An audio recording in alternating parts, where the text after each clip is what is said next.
mace dan Allah in ke mace ce ki tsaya ki saurare ni, kar ki je ko ina. Watch this video har karshe.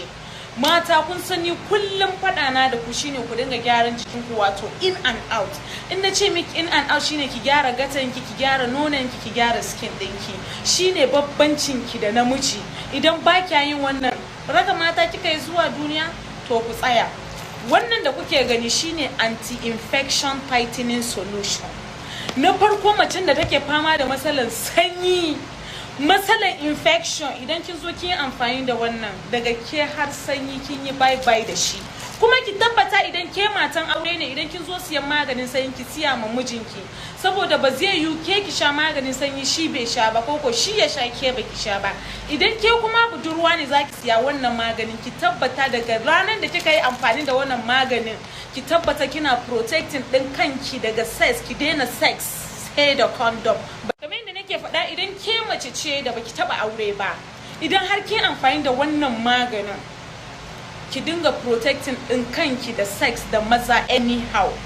Wannan maganin ko da baki da infection, ke a matsayin ki na mace yana da kyau ki dinga amfani da shi every month, saboda yana cleansing din gaba, yana wanke gaba. Idan kuma kina da infection, idan kika yi amfani da shi, my sister, zaki zo ki gode mu. Wato tattara infection da sanyi da wasu nyama-nyama na gatan ki zai yi a wuri daya. In kika shiga bangida da wannan sabulun mu na kanamfari, sai ki, saboda in ya gurin ya matse, hannun ki ma ba zai shiga ba, to sai ki amfani da wannan sabulun mu na kanamfari, sai ki sa a gurin zai dan yauki, sai ki sa yasan ki, kina sa yasan ki sai ki kwakulo su da ruwan zafi, zaki ga abubuwan da zai fita daga ranar ba ke ba infection. In kuma kina nake gaya muku, idan kuma ke mace ce wanda baki da infection, you can still use this anti-infection tightening solution domin gyaran gaba, ki cleansing din gaban ki ya daina wari, ya yi masu, ya yi kyau. Masu infection, masu ganin farin ruwa, in ka sa pants baya minti biyu ya jike, ki zo ki yi amfani da wannan maganin, zai tattaro duk da tun ne gaba ki daya zazzago su. Za hada miki har da wannan ki sha, da wannan sabulun za hada miki da shi, kuma wannan is very very affordable. Let me even just say the price is just 7,000.